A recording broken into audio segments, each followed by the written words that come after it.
만에 뵙습니다.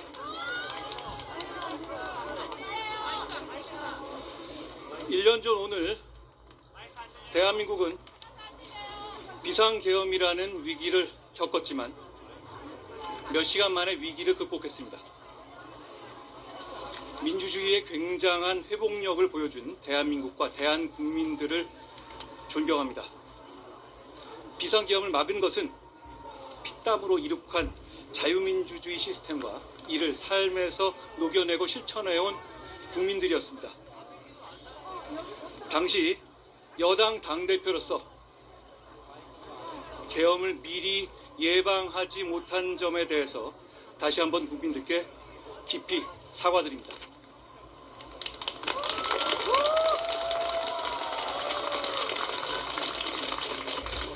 그날 밤 우리 국민의힘은 바로 저 좁은 문을 통해서 어렵사리 국회로 들어가 계엄을 해제하는 데 앞장섰습니다. 제가 그날 밤 계엄 발표를 보자마자 냈던 비상계엄 선포는 잘못된 것입니다. 국민과 함께 막겠습니다. 라는 메시지는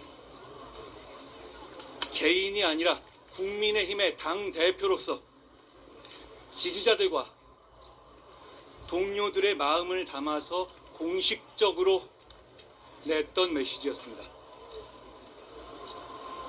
그날 밤 우리 국민의힘의 공식적인 결단과 행동은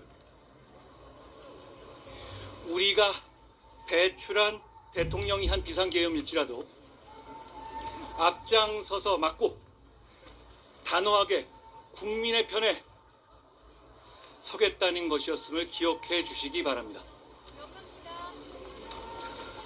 그날로 되돌아가 봅시다. 민주당의 폭거는 극에 달하고 있었습니다. 헌법 정신을 저버리고 오직 머릿수로 밀어붙이면 된다는 저열한 정치 논리로 22번의 탄핵과 함께 국정을 마비시켰습니다. 정말 안타까운 것은 이재명 대표에 대한 유죄 판결이 줄줄이 예정되어 있던 상황이었기 때문에 우리가 버텨내기만 하면 새로운 국면이 열리는 상황이었다는 점입니다. 그런 상황에서 누구도 이해할 수 없는 비상계엄이 모든 것을 망쳤습니다. 그날로부터 1년이 지났지만 이 나라 국민들께서 지켜낸 민주주의가 온전하게 회복됐다고 말하기가 어렵습니다. 사실 더 나빠졌습니다.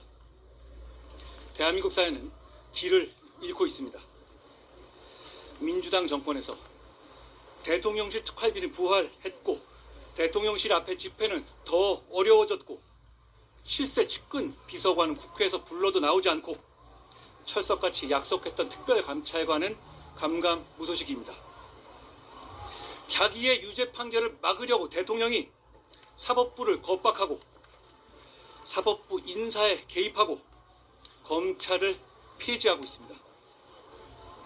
정적을 공격하라고 경찰을 사주하고 대장동 공범들을 재벌 만들어줬습니다. 헌법 존중 TF라는 어이없는 이름으로 시민의 자유를 억압하고 공포 분위기를 조장하고 있습니다. 11.5 주거 제한 조치로 자기 의지대로 삶을 계획하고 살아가려는 국민의 일상을 파괴하고 있습니다. 윤석열 대통령이 계엄으로 나라를 망쳤다면 이재명 대통령은 딱 계엄만 빼고 나쁜 짓 다 해서 이 나라를 망치고 있습니다. 그리고 오늘을 대한민국 국민이 아니라 자기들만의 축제로 만들려 하고 있습니다. 이제 퇴행이 아니라 미래로 갑시다. 과거의 잘못 때문에 미래의 희망을 포기할 수 없습니다. 우리가 내일로 나가려면 과거의 잘못된 사슬들을 과감하게 끊어내야 합니다. 사람은 지나가고 잊혀지지만 국가와 공동체는 남을 겁니다. 그래서 우리는 더 나은 내일을 위해서 성찰하고 다시 용기 내서 앞으로 나가야 합니다. 반성할 수 있는 용기만이 그 전진을 가능하게 할 겁니다. 많은 분들이 싸워야 한다, 잘 싸워야 한다고 말을 합니다. 맞는 말씀입니다. 우리는 잘 싸워야 합니다. 그런데 진짜 중요한 것은 왜, 무엇을 위해 싸우느냐입니다. 우리는 지키기 위해서 싸워야 합니다.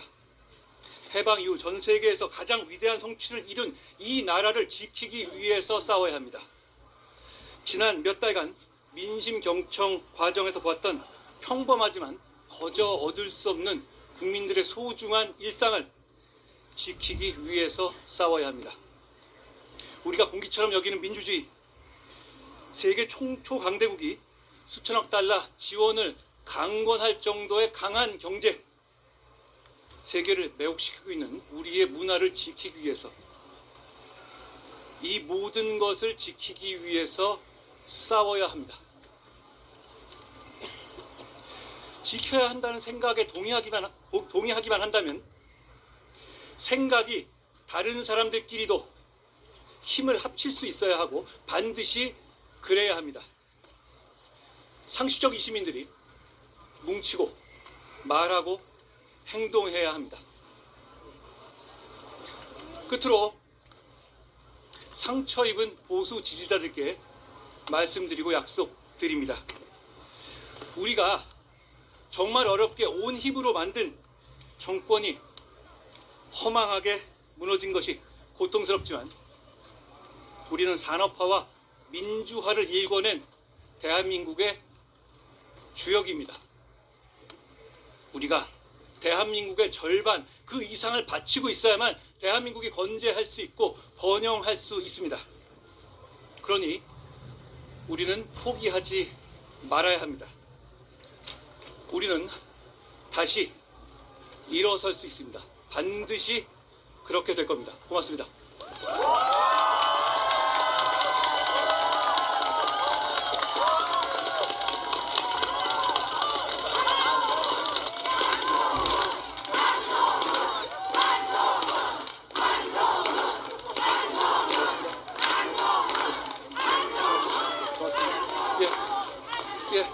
기자분들 혹시 질문 있으시면 먼저 해주시고 한 5개 정도만 받겠습니다. 계엄에 관련해서만. 예. 오늘 그 국민의힘에서 안녕하세요. 사과라고는 하는데 메시지가 사과라고 보기 좀 어려운 메시지들만 나오는데 이 부분 어떻게 보세요?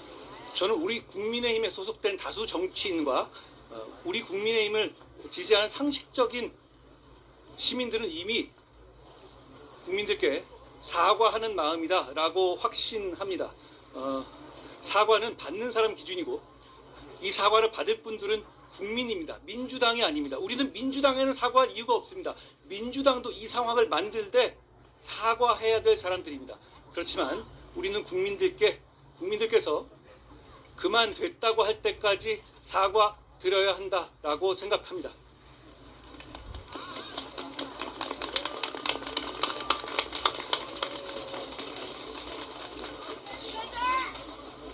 질문 없어요?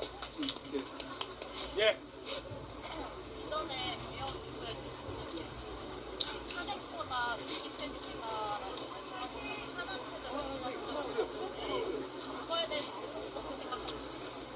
계엄 이후에 대한민국과 국민들이 최소한의 상처를 입으면서 난국을 헤쳐나가야 했습니다. 그 과정에서 여러 가지 시도가 있었죠. 다만 그 시도는 전적으로 대한민국과 대한민국 국민을 우선한 시도였다라는 말씀을 드립니다. 네. 질문 또 없어요? 너무 추우셔서 고생 많으셨습니다. 고맙습니다. 아, 예. 그러면 또 없으신가요? 예. 더 없으세요? 아, 예, 예. 아, 개혁 관련은 아니지만 최근에 어쨌든 그런 게시판 관련해서 시작됐는데 한 말씀 미래로 가야 될 대단히 중요한 시기입니다. 저는 퇴행이 아니라 미래로 가야 한다, 이 말씀을 드립니다. 개헌 관련해서 다른 질문. 네. 국민의힘이 앞으로 나아가야 한다고 다시 일어서야 된다라고 말씀을 해주셨는데 구체적으로 팀장님께서 어떤 역할을 해주실지 어떤 방향성으로 나아갈지 우리가 일어서야 하는 이유는 여러 가지가 있습니다. 계엄에 대해서 반성하는 것이 정의에 맞는 것도 있지만 계엄에 대해서 제대로 반성하고 국민의 마음을 다시 얻지 못하면 민주당의 폭거가 계속될 것이고 누구도 이 폭거를 견제할 수 없을 것이기 때문입니다. 더 왜곡죄를 만들고 내란 전담 특별 재판부를 만들고 이런 것들은 우리의 일상의 시스템을 파괴하는 것들입니다. 저는 차라리 돈을 받아먹으라라고 말하고 싶어요. 그게 오히려 우리의 일상을 덜 망가뜨리는 일입니다. 그런데 민주당이 이렇게 막 나갈 수 있는 이유는 우리 국민의 힘이 국민의 마음에서 멀어지고 국민의 신뢰를 얻지 못해서 우리의 말에 힘이 실리지 않기 때문입니다. 저는 우리의 반성은 정말 마음에서 우러나는 것이기도 하고 그리고 민주당의 폭거를 저지하기 위해서도 꼭 필요한 것이다. 이렇게 말씀드리겠습니다. 고맙습니다. 네. 일단 마치겠습니다. 네. 한번 하나 더. 마지막.